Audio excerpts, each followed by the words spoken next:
Folkloric is a bi-weekly podcast that will take a look at all the things in this world that make humans feel insignificant and scared. Or uncomfortable and confused. We will talk about the stories, the magic, and the cryptids. And discuss their significance in culture and society. Each episode will focus on one subject, though tangents should be expected. And we will learn about the history and the lore behind those subjects, and maybe have some silly fun along the way. So tune in every other Sunday. Find us wherever you listen to podcasts.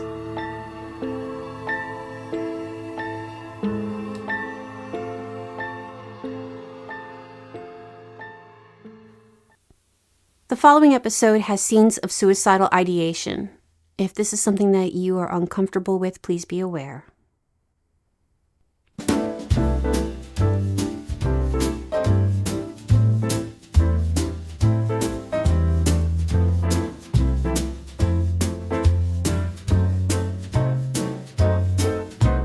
Hello, ghosts and ghouls.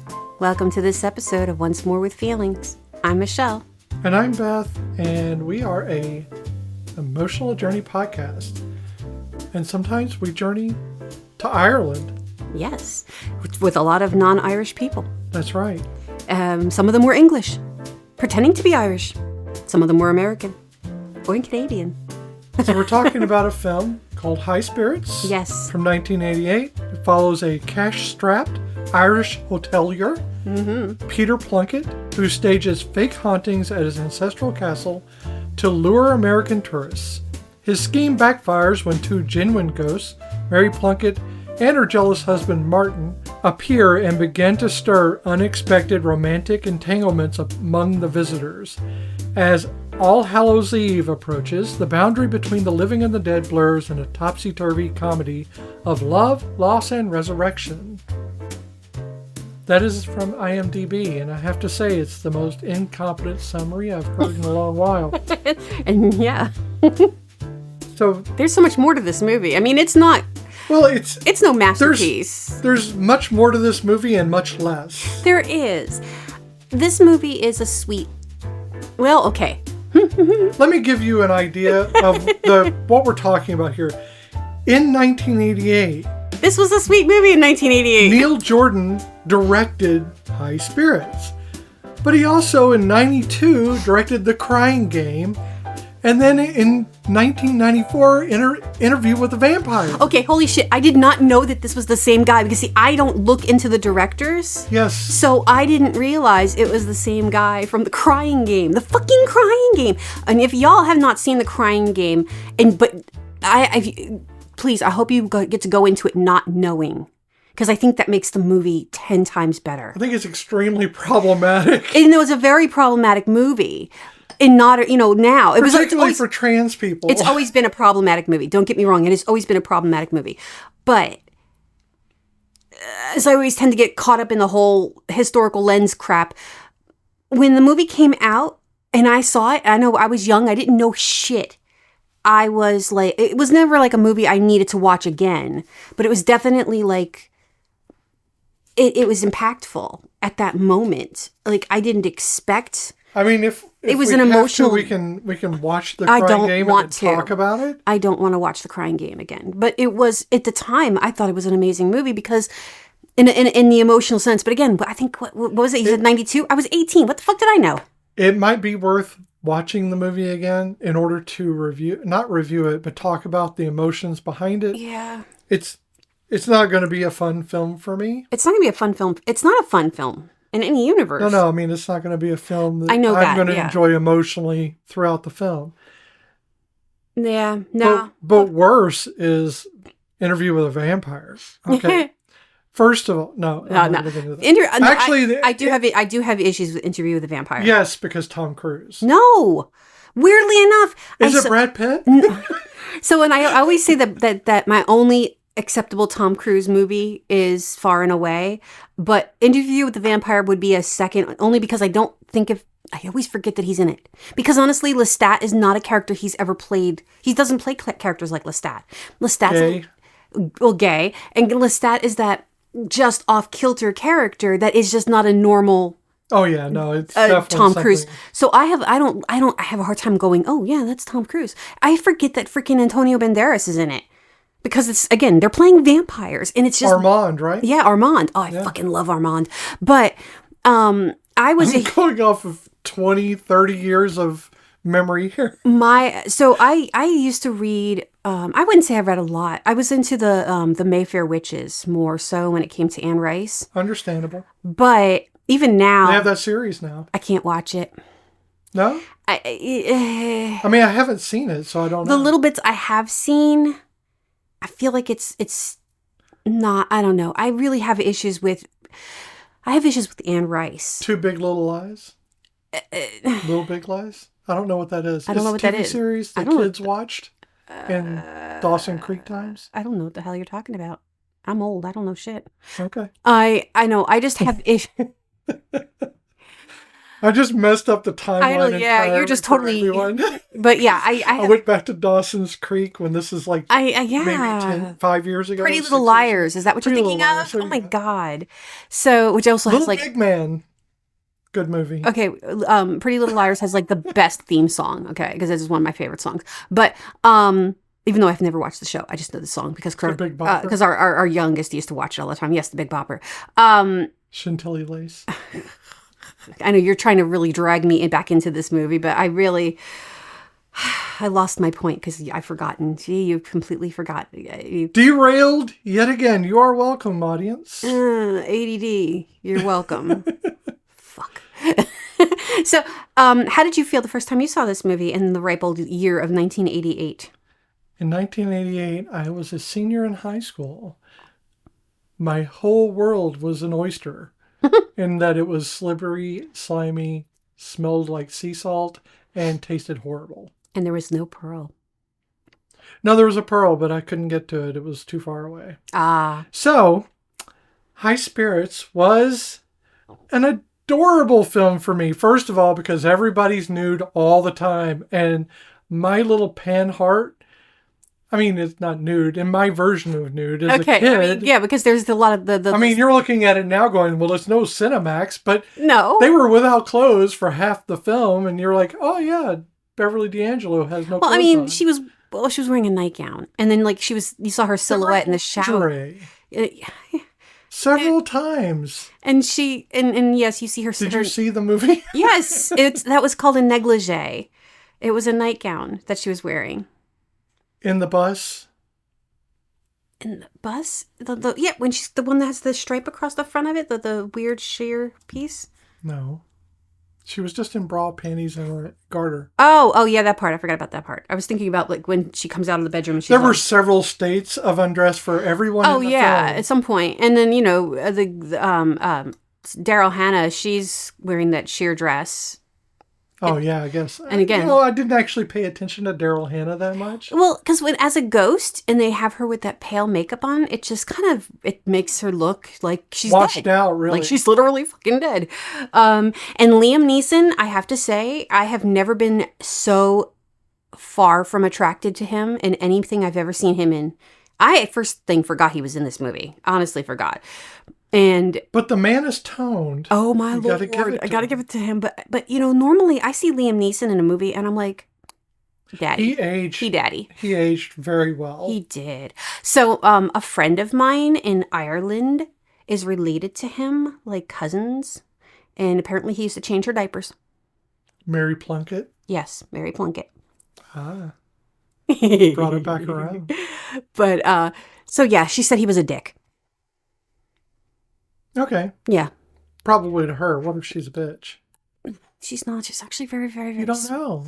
You don't know their family dynamic. But I mean... Maybe Liam is like, she used to steal all my food, or... Well, I mean, I'm assuming she's kicked my dog. Definitely much younger than him, but... Kidnapped my daughter, and I had to go... No, she's a very sweet person. I cannot say a bad thing about her. I literally cannot. I mean... Is it because she threatened you? You know what you did, girl. No, she's never done that. So it has a lot of people in it. I mean, just far beyond the amount of people you expect to be in this film. Yeah. I forgot how many different people are in it. Peter O'Toole is obviously the one who centers everything. Yes. He's the main character without being the main character. Yes. It's weird. Yes. He overacts. So I literally wrote like Peter's soliloquy, and I misspelled soliloquy because I didn't care. Because you went phonetically. I did go phonetically, and I had a kitten in my lap, and it was a lot, and I didn't have my glasses where I could like see what I was writing. So in this movie, yes, it was like, Peter, we need you to do this comedy.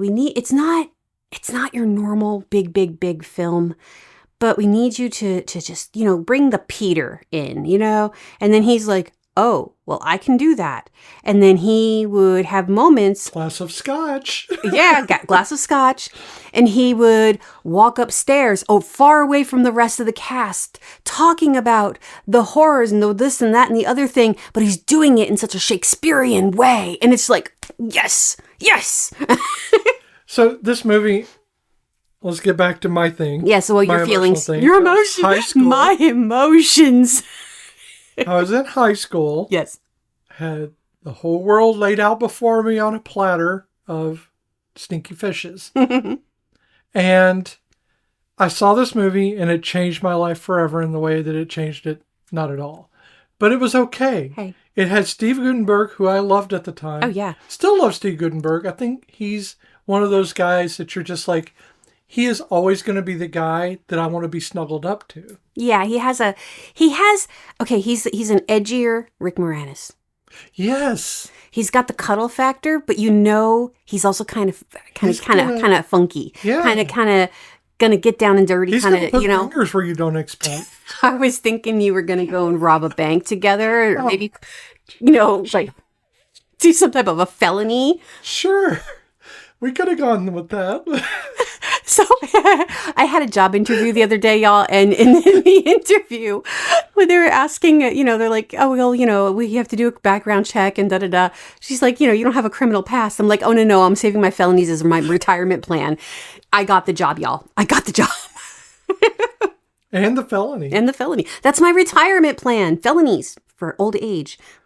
So, Steve Guttenberg. Yes. We're going back to this again. We keep getting derailed, and I'm not sure if you're high or if I'm high. I'm not high. I am. I'm not either, and I'm worried. He was adorable. Daryl Hannah is always a win. She's adorable. It was splash time. She had a succession of really large fun films. Yeah. That happened at the time. Beverly D'Angelo cannot beat Beverly D'Angelo, and she's playing against type. Oh, yeah, because she was, yeah. Usually she's like the more centered, but not bitchy, just centered. Oh, no, she was a bitch. She was a bitch. But she was a bitch in this. She was a Karen. And I think she really had fun with that, I think. I think so. So all of these things were like an amalgam of all the movies that I enjoyed at the time. Meg Tilly was in it. We got... although her voice grates on my nerves, she is beautiful. And there's no getting around how beautiful she is. Peter Gallagher and his eyebrows. Yeah, exactly. But I enjoyed the film. I didn't have an emotional attachment to it. There's a lot of times I'll see a movie and I fall in love. So I'll fall in love with the lead character. I'll fall in love with the thing. But the thing I fell in love with the most, and it's crazy, I didn't actually care about any of the cast, the main cast.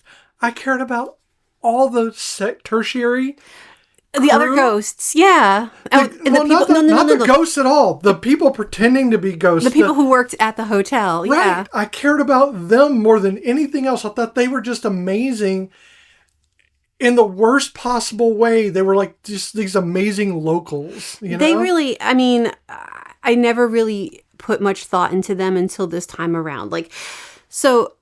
You got all your feelings out? I don't want to. I didn't have an emotional attachment. It was a fun film, but I didn't have any emotional sway to be done. Okay, so let's go back into the Wayback Machine. 1988. I was going into high school. It was my first year of high school. Sure. I was finishing up my freshman year, and this movie was once again on HBO on a loop constantly. I watched it a lot. My sister watched it a lot. She was 7 years younger than me. So I was 14. She was 7. We were both watching this movie a lot. My mother allowed it. Now, I don't remember this movie the way we just, like, when we just saw it now, Yeah. and the sex scenes and the monstrous amount of nudity. The worst, well, not nudity, just... Yeah, the implied... The skin of it all. Scantily clad bees. Yeah, on it's the skin of it all, but mostly it's Steve Guttenberg thrusting into Daryl Hannah. Yeah. That was all more off-putting than anything. That came on the screen and I'm like, my mother let us watch this. My mother let us watch this. I mean, granted, she let me watch Rocky Horror Picture Show at 14, but there was no sex that you could actually see. But this time around, I was like, boy, he's really doing some thrusting. And I don't remember that part. I don't remember all of that. And the HBO didn't cut shit. No. So I don't remember any of that. So, yeah, needless to say, I was a little appalled. I was having retroactive, appalling thoughts towards the things that I was allowed to do, because I sure as shit wouldn't be letting my kids at 14 years old watch shit like that. I mean, maybe. I mean, if they gave me 14, I guess. If they gave me a tenner, I would let them. A 7, I would say definitely no. Yeah. Not our youngest. Yeah. Our youngest is cheap as shit. She gave me like $2. I'm not letting her watch anything for $2. But our middle and our eldest, they would steal money from you and then give me the money, and I'd let them watch it. That's true. So my youngest cousin, because you're like talking about being, cheap and stuff. My youngest cousin at the time, well, she was the youngest cousin. I've got a younger one since then, but she was the baby. She's kind of like our youngest is with the family. Right. Her dad bet her $5 to eat a booger, and she did, and he had to pay up. Okay. I just think that is like... That's not about being cheap. That's about being smart and knowing the bets you can win. Yeah, you just had to know this kid, though, to know that, that she was a tough cookie, and she was funny as hell. Yeah. The real money is eating someone else's booger. I mean, I think if my uncle had thought of it, she probably would have done it, but my uncle didn't think of it. That's a $50 bet, right? He didn't. I don't think he thought she was going to eat her own booger. It's your own, so it's fine. Someone else's. I would not eat my own booger. So high spirits. Just want to bring it back to the movie because I feel like this podcast is about movies. It is. And this is the movie we're doing. And we are just all the fuck over the place. I know you're saying we. Shut up. I'm slightly celebrating. No, a little. Slightly something. I'm not. I had a cup of tea. I didn't say that. I'm drinking a cup of regular Lipton. What's in that tea? Milk, sugar, and Lipton. No, Tetley. Is that milk Bailey's? No. Shut up. It's not. Because that would be weird. I don't think I'd like the wrong podcast. Bailey's Irish tea. That would be no. No. It's got to go with coffee anyway. So would have been on theme. I have I back to Peter O'Toole though. Freaking love Peter O'Toole. Peter O'Toole is like, I was looking at some of the pictures of Peter O'Toole when he was younger. I forgot, man. He was a fine motherfucker. And he was still good looking. I mean, even in this movie in 1988, he was still good looking for an older man, you know? He was perfectly fine, good looking. That isn't even his older man stage. No, I don't. I forget when he died, though. I do forget when he passed away. I didn't look it up. I didn't know, but I mean, I knew he passed away. I just don't know. I knew he had a problem with alcoholism. Sure. It was him. It was David Niven, and I know who else? Richard Harris was in his group, and they were all a bunch of drinkers. And one of them, and I think it's Richard Harris, and I could be very, very wrong, tells a story about how they went out drinking one night, and this is my favorite Peter O'Toole story. And they went out drinking one night. And they're like, hey, let's, they're pretty drunk. And they're like, hey, let's go see a play. Okay, yeah, let's go see a play. So they go to see this play. Was it their own play? They're sitting in the play. And he goes, Peter O'Toole leans over and he goes, you're going to like this part because this is when I commit. Oh, shit. He was supposed to be on stage. Yeah. How did I know? Because I've told you the story before, too. Have you? Yeah, I think I have. So that is my favorite Peter O'Toole. I cannot remember if it was Richard Harris or who was with him. But yeah, that is definitely, to me, when I first heard that story, I was like, that is just like the epitome of Peter O'Toole. Yeah. So this movie is so 80s. Oh, God, yes. I mean, it hits all these tropes for a movie And it didn't stick with one, it went with several. So it's the spooky funny, but it's also like that 80s trope of we've got to save the dance club or the orphanage or the castle or the community center by breakdancing, or it's some kind of we have to save this institution. Yeah. But it quickly falls out of that. Doesn't seem to have a point to it. No, because you never. So Beverly D'Angelo's father is the person who is going to end up getting the castle if they can't make money to save the castle. And so, she's there to check it out and blah, blah, blah. And they're about to fail and going to lose the castle. And it'll be shipped over to Malibu. Like that. Ew. Ugh, it would sink into the swamp for one thing. Okay. Oh, I'm thinking of Florida. Thinking of Florida. Yeah, I am. I know it's in California, but Miami is what keeps popping up in my head. Don't worry, it'll sink into the sand there. Yeah, really, it doesn't matter. It's fine. But when the movie, comes to its conclusion, her dad's not mentioned again. Her dad's not mentioned after, And she's been dead. For, minutes. Right. I mean, shit. All hours. Of hours, yeah. So the thing about this movie that gets me is how rapidly everything moves. Oh my without God. moving at all. Oh, yeah. So, it goes from Peter O'Toole, or as Peter Plunkett, who is, forming this idea of, first of all, we gotta talk about the situation with Peter Plunkett, who very first thing he does is get off the phone and try to hang himself. Yes, he does. Multiple times in this movie. It's done in a comedic way, but you need to understand that it's going to happen a few times in this film. Yes. Suicide happens a few times in this film, or at least attempts at suicide. Yes. Twice by Peter O'Toole, once by Steve Guttenberg, who plays, what does he play? Jack Crawford. Jack, yeah. Yeah. So, who tries to take some pills. Yes. Only intervened by Daryl Hannah as a ghost doing the ghosty whoosh.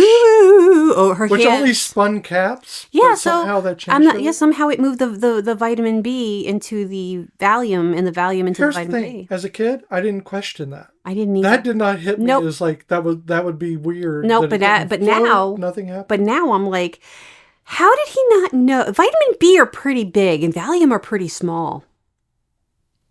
So how? That's being wise to the world, or at least to pharmaceuticals. I mean, goddamn. So yeah, it's really on theme for one of the things. Then it's got the haunting, which comes a little bit later because this is all very theme parky. Oh yeah, because they don't actually think that there's ghosts. Not even the people that live there. Yeah, so they make ghosts. They put one chick on a horse and say, "Lady Godiva, how is Lady Godiva a ghost spooky thing? Stick this poor woman on a horse with a wig and some flowy robes and go, oh, it's Lady Godiva. Da, da, da. I'm like, okay, but she's not even a cryptid or what? It quickly goes past the idea of playing like it's haunting to haunted. Yes. And it reminds me a lot of House 2. Yes. Where suddenly there's just a bunch of weird shit everywhere. Happening, yeah. And they've always been there. Why just now? Yeah. So when we did Frighteners, and Frighteners is right. It's labeled a black comedy as well, and sure. It's more black than comedy. Where this is more comedy than anything. Oh yeah, High Spirits is definitely in the. It's not even cheeky comedy. No, and it's not because it's not like hearty ha laugh. It's not even dark. There's nothing dark about this light. except maybe the suicidal ideation. It's a weird, excluding the suicidal ideation. It's a very light romp. Yeah, that is a good way to say it. Everything in this film is a light romp, from the romance that's involved to the suicidal ideation to the destitution or the feeling of failure. All of these things are light romps. Oh, yeah. Nothing gets delved in deep enough to cause you to think that they're going to take any of it seriously for any amount of time. The longest piece that I got of an emotional investment was Peter O'Toole telling his father, the ghost of his father, yes, that he is upset that he died and that he misses him. Yeah. That is the most heartfelt Oh, yeah. He misses his rendition. dad. But it is the only piece in this entire film. And I'm not saying it's a bad film. It is It's not a bad film. It is a kooky film. It is. It is not going to make a lot of sense. No. It jumps around. It ignores convention pretty easily. You can't go while still trying to attain convention. You can't go into this movie with any type of grandiose, oh my God, this is a classic right here. No, it's not. I mean, we have ghost sex, scalping. Which is really not ghost sex, it's ghost edging. So, just want to make that clear. And they did it on their first date. Yeah, I mean, that was like their very first thing to do was edge a little bit. Jesus. And it took a lot out of her. It did. She edged the crap out of him. Yeah, I mean, what the... She sparkly went through him. And then, like, the Jawa nuns. That kind of is one of my other favorite things. Because, Peter Gallagher is playing a priest who is about to, like... Oh God, and is that man beautiful? He is so pretty. Is so pretty. He really but is. he cannot act with a shit. Not at that point. Not in this film. He was still a baby. God, he is beautiful. That's probably It's heartbreakingly beautiful. And I'm like, Meg Tilly, you can't do better than this. No. You could do a lot better. Because this was not... and she's beautiful. Yeah, honestly, I like... beautiful. I'm not going to lie, y'all. I like thicker Meg Tilly. I do too, kind of. And even even Jennifer Tilly. I like them. I love both the Tilly sisters. Don't get me wrong. Here's my thing. But I like them thicker. I think I like them aged more. Yeah. Where they have... Both of them attain this kind of displacement from your expectation. Yeah. And they kind of are aloof. Mm-hmm. I think that's where the Tilly sisters, they're sisters, right? I think they are. Sisters or cousins. I think it's sisters. I think they're sisters. But they kind of have this aloofness, or they got it around 95, I think. Yeah. In that area. When was Lesson Zero? Oh, shit, I don't remember. I'm just trying to think of the timeline. Yeah. But anyway, it was kind of during that time. They both developed this. The Big Chill was a good one. Mm-hmm. That is where they kind of start developing that aloofness in their characters, the way they depict them. Yeah, it's like they started to go into the land of Jennifer Coolidge. Interesting voices and aloofness, because Jennifer Coolidge has a lot of aloof characters. Like, even if they're needy, whiny, they're still kind of aloof. Like, even in like Best of Show, they're not part of the main crew. They're kind of outside of it, either drawing attention to themselves or not drawing it. Yeah. Yeah. Honestly, I do. I think Jennifer Coolidge in Legally Blonde, yes, but in Best of Show is one of my favorites. Ooh, how fun would it be to get both the Tillys and her in a heist film. Ooh. Like right now. Like we're talking like... Yes. Yeah. Oh. We could call it the B Team. Baby. Okay. I can't talk any more about this because now I've got to work on a script. Oh, jeez. That'll never be seen by the light of day. Don't steal my idea. Don't steal my pickle, man. Interwebs. So, you had made a joke when we were watching it about how, you could tell how old this is because if this was in the age of the internet, that they wouldn't even be able to get another group of people out to that castle, which there's a good chance that they could. They would have yelped it out of existence. And I literally wrote no Yelp reviews. Yeah, they would have yelped it right out of existence on the first day within the first few minutes. And because the bus goes into the water. Yeah, well, when the bus goes into the water and when they're back into the hotel and all of their clothes are still out into all the workers are out there getting all the clothes and they're walking around with like pieces of armor on. Oh, that's D'Angelo. Not when I went into the water. That's when the wind. The wind, yeah. So Beverly D'Angelo is actually wearing a giant lampshade, and she's wearing dark stockings, and she looked like a double-legged version of the lamp from Christmas Story. Yeah, but she looks so hot in it. She looks How great does she in make everything. a lampshade look hot? I mean, geez, the woman looks great crazy. in everything. You know what what's your favorite Beverly D'Angelo? I know it's trite, but I'm going to say Vacation. Hair.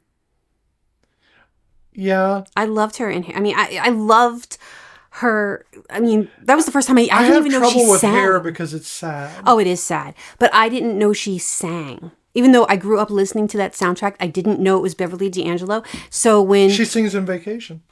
yeah, but it's No, still I'm saying not the same. not the same. And like when I remember like, I'd seen her in so many things growing up, and then I saw her. I forget how old it was when I saw Hair for the first time. But like I said, I grew up listening to the soundtrack, and her singing "Good Morning Starshine." I was like, oh, I love this. This is so good. But it's like I'm like I knew that voice, but yeah, it didn't dawn on me. But that's something like Nell Carter. She's in the Hair soundtrack. So I wish there was a way for us to do that movie while playing the soundtrack. We could like talk about it. But the problem is we would get hit. Also, so there's a lot of I hate to say problematic. And this is totally off the topic of high spirits, but we're going to have to say it because now you got me started. Hair, if you don't know the soundtrack, it's a musical, and obviously, and it's set in the 1960s, and it's dealing with the shit that was going on during the Vietnam War. People going off to fight, dodging the draft, not, and getting drafted. Racism, sexism. I mean, there is so much. And then the whole free love aspect of it. So there is a lot. If you government crackdown. And, yeah. And then there's just the straight out black boys are delicious. I mean, that was my song. I love that song. It's like there's a lot of, I mean, it's a lot, but it is powerful. And then it has one of the greatest songs is, shit, I blanked on it. It's Easy to Be Hard. That is my hands down favorite song on that album. And Three Dog Night did a cover of it, but I always think of the one from the soundtrack. Yeah. Because that's just... So, sorry, y'all. Back to High Spirits. This is the movie we're currently on. It was legit. It had Beverly D'Angelo in it. Yeah, you tied it. Yes, like I did. Kevin Bacon. Yes. 6 degrees. So the desperation that Peter Plunkett feels, not just in a suicidal way, but also that he feels he's let his family down. The people that work for him, he feels he's let down. Mm-hmm. I am really going to be working hard for emotions in this. There's not. I mean, for the characters, because everything seems to be like he's really emotionally invested, but then he doesn't seem to be doing anything in the film. He really doesn't. He's got everybody else doing all this stuff. And he kind of just walks through with something in his hands once in a while that he's drinking. Yes. Whether it's this or the suspiciously clear family liquor that he gives to Steve. And, yes. And Steve walks off with the bottle. Yeah. So apparently not that important. Guess not. And you never see Peter again until halfway, through that act. For a while, yeah. Yeah. I mean, unfortunately, the characters are very...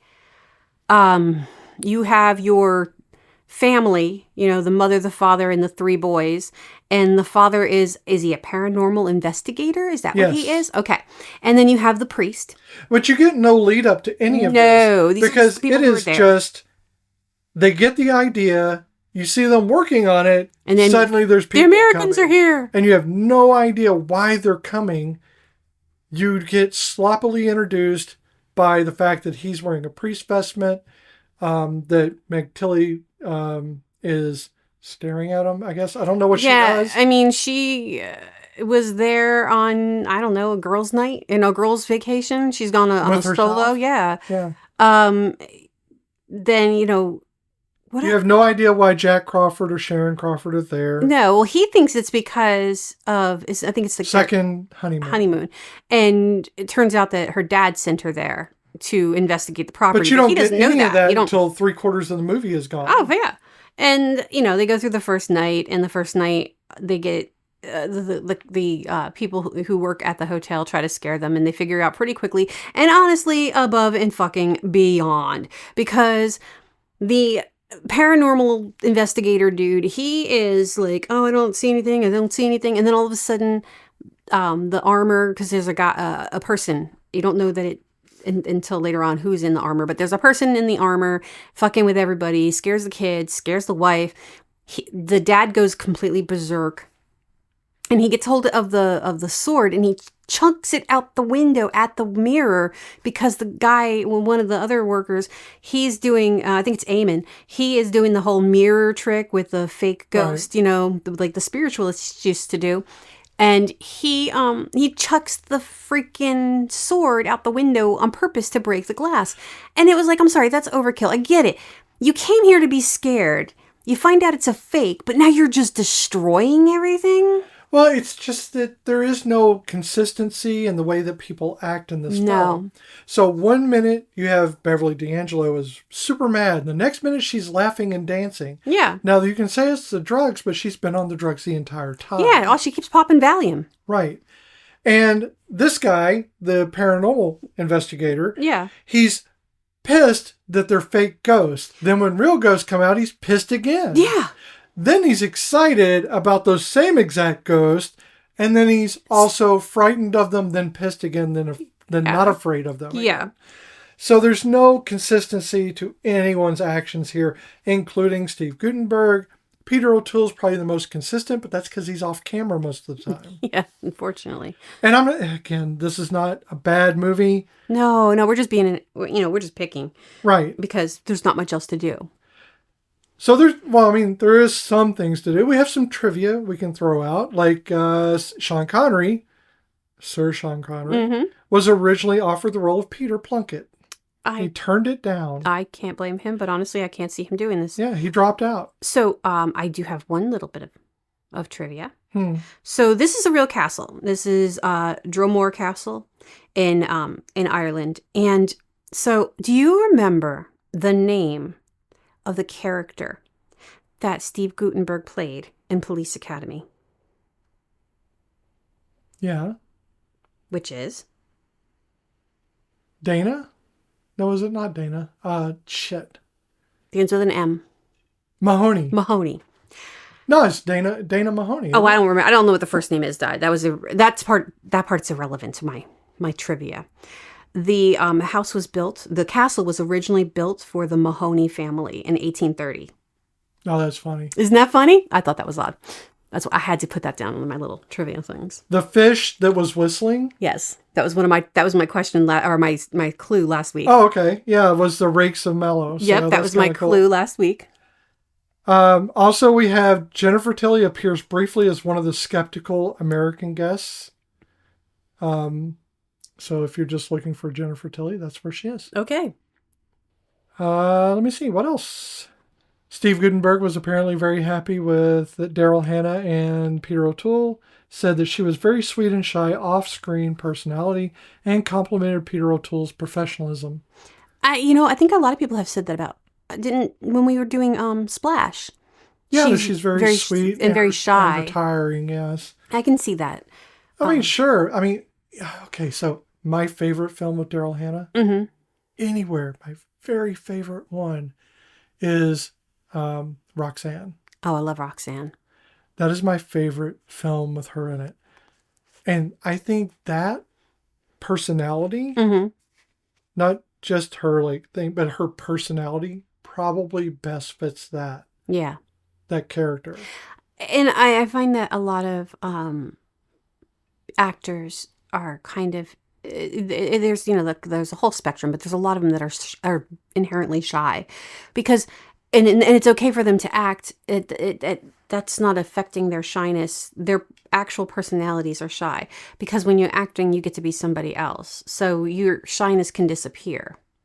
But when you have to be you, that's when the shyness comes out. So that's I can relate to that. So here's something. Many of the castle's doors and the floating gargoyle props were repurposed from Neil Jordan's earlier film, Angel, 1982. Huh. Okay. Just in case you were wondering. That's just funny. So, yes, there's not a lot of emotional investment in this film. But it's cute in a way where, okay, yes, creepy ghost sex. And I mean, and everybody's getting it on. Beverly D'Angelo's getting it on with Liam Neeson. Daryl Hannah's getting it on Steve Guttenberg. Mom and Dad Plunkett are getting it on. And then Dad's dead. So, everybody's edging, people. Oh, my God. All the ghost sex. Well, essentially what it is that Daryl Hannah's ghost gets interrupted from being killed. Yes. By Steve Jack, Yeah. drunkenly walking in between Liam Neeson's character, which is Martin. Martin, who is stabbing Mary. Yes. And he gets stabbed instead, somehow. Fakely. Not really. Like, he thinks he got stabbed. He's drunk. Right, he's but reacting. she doesn't get stabbed somehow, so it breaks the cycle. Yes. And she has been getting married and stabbed for 200 years. Right, which is probably a little bit annoying. Yes. It could be tiring, I could imagine, it's a lot. And yet, Peter has not seen this the whole time he's lived there his entire life.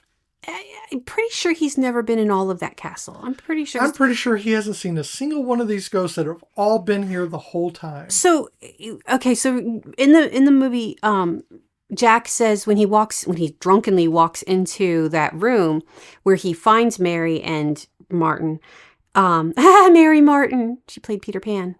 True. When in the room that he finds them in, that they come into, he makes the comment, this is nicer than the room that they have. And it is. It's a much nicer room. And in all the rooms that all the actual guests are in, there is junk. So they make this comment about, leaving things because they want it to be authentic and they don't want to, the ghosts need the wood rot and stuff like that. All of the lived in areas literally has junk everywhere. Old pieces of equipment and wood and just fabric everywhere. But when they are in the areas that Mary inhabits, the other ghost areas, it's clean. It's not cleaner. It's just not cleaner. It's not cluttered. It still has the ripped up fabric curtains everywhere, but it's got lots of moss and stuff. Well, it has decay, but there's no clutter. Yes, so there's a good chance he hadn't gone up there, so he wouldn't have seen that. But now Mom has always known about the ghosts, because in the very beginning of the movie, when his mother comes downstairs and is reprimanding him from trying to hang himself again, because you get the impression that this is what his go-to is, to try to hang himself off that rafter. That same rope every time. And she comes down there to yell at him, and she says, your father's very upset with you. And he's like, he's been dead for years. And she's like, but he can still be upset, and that, the family's upset and blah, blah, blah. So she's been seeing these ghosts for a very long time. So she's been aware of it. And that, she kind of like, spoiler alerts it without, telling him. He just wasn't listening. She told him. But this entire thing is like, if you just had one word for the film, I would say antics. Antics. Because it's just quirky. It's quirky. Well, it's just all over the place. It is. There doesn't seem to be any real direction to the actual, things that are happening. The one good bit I thought, which was pretty good, was the part where the stage. Yes. And they were all getting drunk in the bar. The bar is part of the stage area. Yeah. So they're all drinking, and they had originally done this ocean play, I guess. Yeah, the night before. I don't know what they call it. It's some kind of like a pantomime or something. Yeah, like that. And it's got the wooden waves with the boards that are all like single layer 2D kind of representations of things happening. And they start moving of their own accord. And when the whale comes through and the tail comes down on everybody, and the cardboard whale dies, and then a real whale tail hits the table.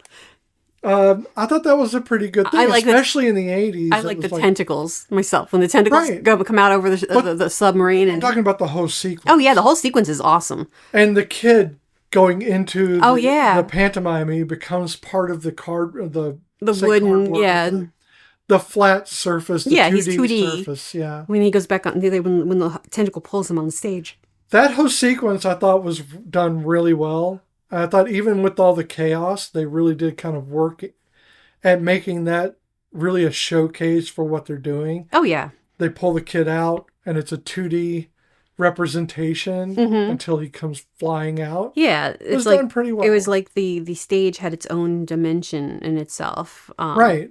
And, yeah, and like, when Peter O'Toole is once again soliloquying and Rhapsodically soliloquying.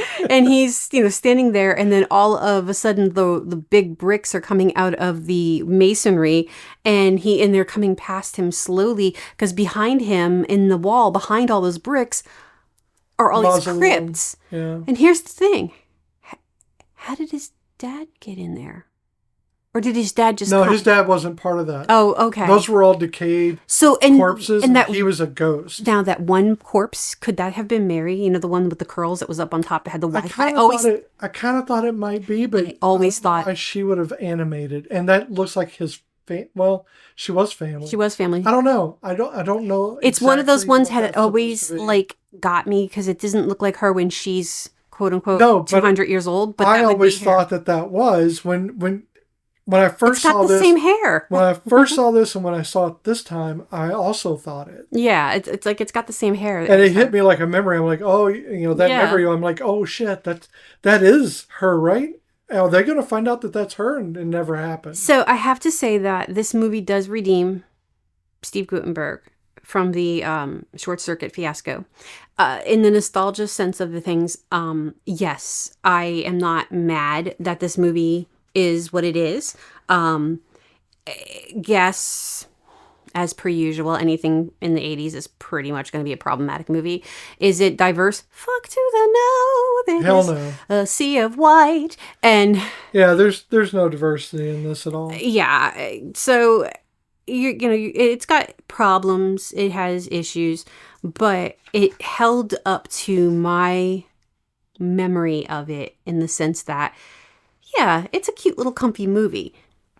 Well, yeah, I didn't find anything in the film that was beyond, like, I didn't go, oh, well, I forgot about how bad this was. Yeah, there wasn't... Except for the thrusting. Yeah, that was bad. Steve Guttenberg thrusting into Daryl Hannah is going to be burned into my retinas now. Well, I probably PTSD, forgot that, on purpose. I don't know why it's so disturbing, because he's a good-looking man. It is. I think it's because it doesn't go with the rest of the movie. Maybe it just... it doesn't fit. It doesn't go with my idea of Steve Guttenberg, who I think is a cuddly bear. Maybe. No, it doesn't go against my image of him. I think he's a cuddly bear who probably likes to thrust weirdly. But I'm not saying he doesn't like it. I'm saying it's not something that's depicted in film very often. I just think that you've got this movie that is kind of, it's a cutesy movie about ghosts, because none of the ghosts are like ooky scary. They're not like ghosts in horror movies. Again, this is like even a downplayed version of House 2. Yeah, it's so nothing in this is scary. Nothing in this. There's not even any jump scares. There's no like and there's these moments. There are these cringe moments, like when she's like recite something to me, and he starts doing Chantilly lays, which I always thought was a cute thing though as a kid, because I always thought that was just like, oh, he's doing the Big Bopper, So I just thought it was like, it's so out of place. It is out of place, but it's like it shows you she's doing Byron and he's doing Chantilly lace, and how they're like, worlds apart. But at the same time, like I said, it's got that lightness to it. And then there's the sex. And you're like, what? And Liam Neeson as a fucking perv is a little weird too. Because he is a freaking horn dog for Beverly D'Angelo. I mean, like, don't get me wrong. I get it. But, dude, like... everybody falls in love way too fast. Oh my God. It's like, what? It takes place over 3 days. And everybody is madly in love. Within the first day. Yeah, Jennifer Tilly and Peter Gallagher. And, they're everybody's like... well, except he just tried, except for the Jawa nuns burn his coochie area, They burn him where his bathing suit touches. Oh my God, yeah. And then push him in a pool. They got his crotchal area. And then they push her in the pool. It's not a pool, it's like a freaking pond that's been scummied up. But yeah, it's an adventure. I recommend it though. It's like a sweet little nostalgic movie, and it's not. Again, it's got the really bad graphics of electricity, like the lightning and everything. The spirits whispering onto the lake.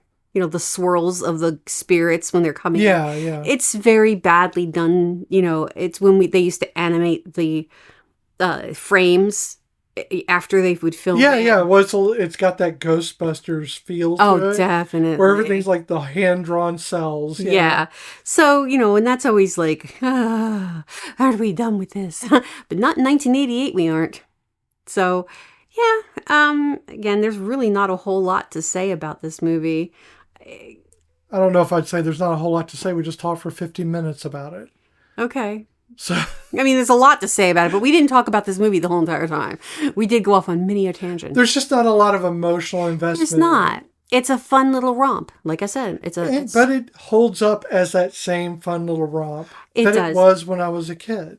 So nostalgia kind of equates to reality in this case. Definitely. I don't think I had it overblown in my head. No, I didn't either. I knew what I was getting into. And again, after the disappointment of Short Circuit, anytime we watch any of these 80s movies, I kind of keep that in the back of my head that you might be disappointed. Because I was really burned by Short Circuit. I was too. Really remember that differently as being so much better than it was. And so knowing that, keeping that in my head, all the other movies that I expect to be really bad, they don't disappoint me. Yeah. So let's see if this passes the Castellini test. This should be interesting. Honestly, I think it's going to in a weird way. I think so too. But let's see what it does. Yes. There have to be at least 2 named women characters with at least 5 lines dialogue each. Okay, Jennifer Tilly's character is named Miranda, and Beverly D'Angelo's character, Sharon, Mary, Daryl Hannah, plus we have the women, I can't think of their names because I didn't write them all down, but the women who work at the hotel. They didn't have 5 lines each. The mom does, though. Yeah, the mom does, but not Kate. I think her name is Kate. workers. No, that's one of the workers. I didn't write down. Nope, I didn't write. Oh, Mrs. Beckett. Mrs. Plunkett. Beckett. Mrs. Plunkett. Obviously, Mrs. Plunkett. She What's has a her lot. first name? They don't give her a first. Sharon. No. The Peter O'Toole's mother does not have a name. If she does, I didn't catch If her she's name. unnamed, she's not a named woman. Mrs. Plunkett is literally her name on the cast list. IMDb it. That's where I got it from. We have 2 at least. At least 2. Yes. That's all we needed. Yeah, well, I was like to name them all. Those characters must have a conversation, not necessarily with the other woman, either not about their partner or with their partner, future or current, and not about their relationship. Okay. So, yes, Beverly D'Angelo and Steve Guttenberg talk about their relationship. Beverly D'Angelo and Steve Guttenberg also talk about the hotel. They talk about the ghosts. They talk about seeing ghosts. They talk about the man in the tub. They talk about Mary.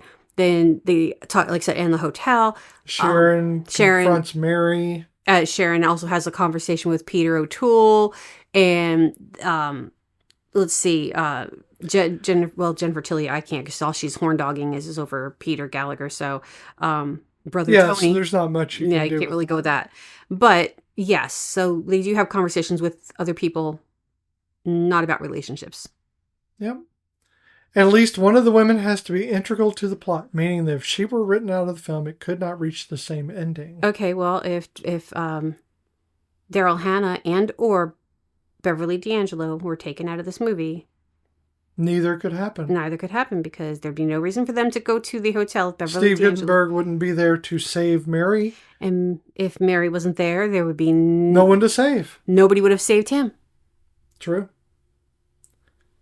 So it wins. Yay! How weird is that? It is a weirdly equitable. Yeah, but again, in some ways and in many cases not. And our 4th question that we only answer once in a while, and that was the diversity one, and that is not happening. So no, it is not. This is not a Tremor situation where it hits a perfect score. Yeah, no. High Spirits is a fun film, but it has definitely got it's lacking in many things: direction and or cohesion and or diversity. Yes. Those are the 3 things I think are the main issues. Oh, yeah.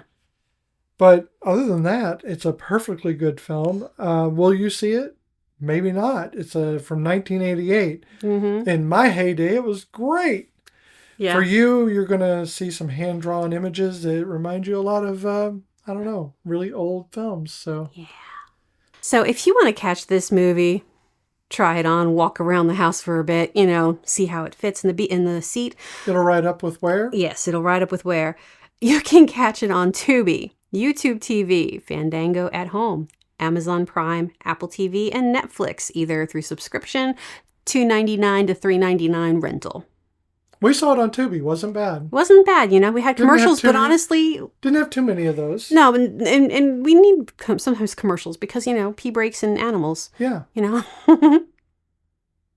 So this has been Once More with Feelings with Beth and Michelle. You can find us wherever you listen to podcasts. Be sure to follow us on Instagram and Blue Sky at OMWFPod.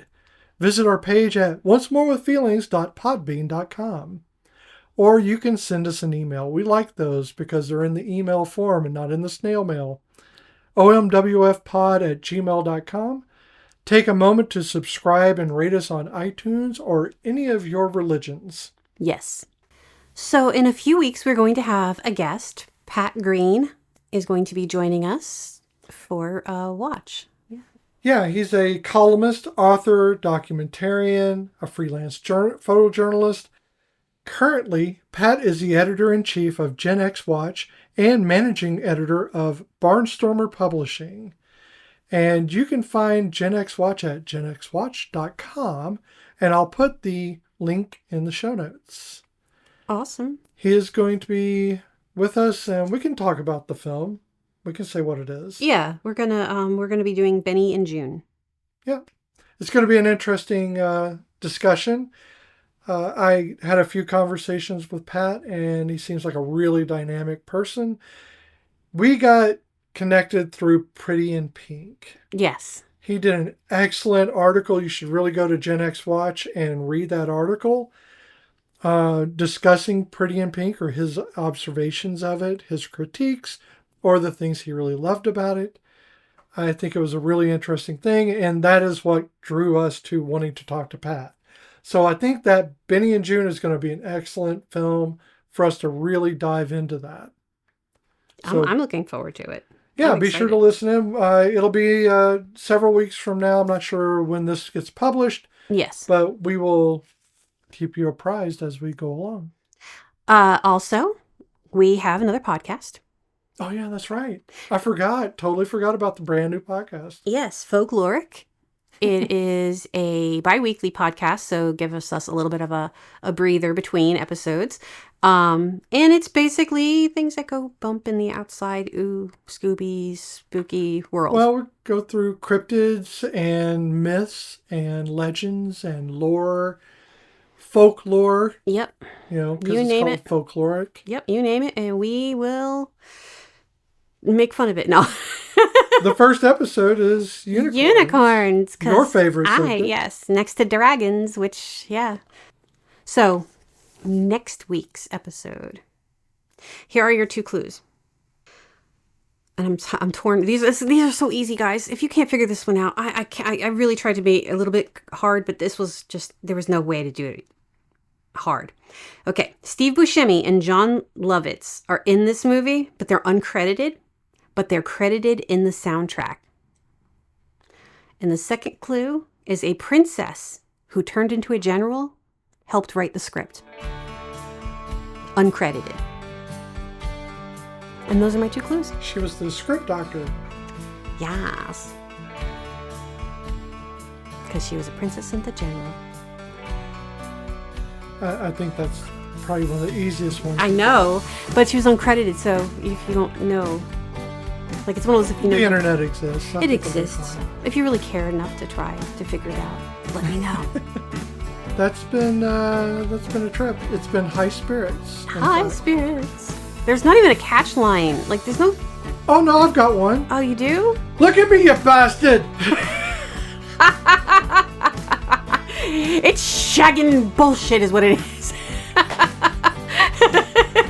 I'm going to start doing that from now on. Instead of saying fuck as much as I say, I'm going to say shagging this, it's shagging that. The shagging cat, and just did a shagging thing over there on the shagging floor. Used a lot of S words. I know, too many S's on the dance floor. Bye. Bye. All I wanted to be was happily useless. You made me miserably useless, giving me this place. Bath to run, bills to be paid, and then dying on me just like that. Most people give some warning, you know, premature senility, angina, gout, bedridden for years, but not you. Oh, no, no, no. Healthy as an old goat, you pop off one day in the orchard, and what then? Not a goddamn word, not a whisper. Did it never occur to you that I might need some advice? I might miss you.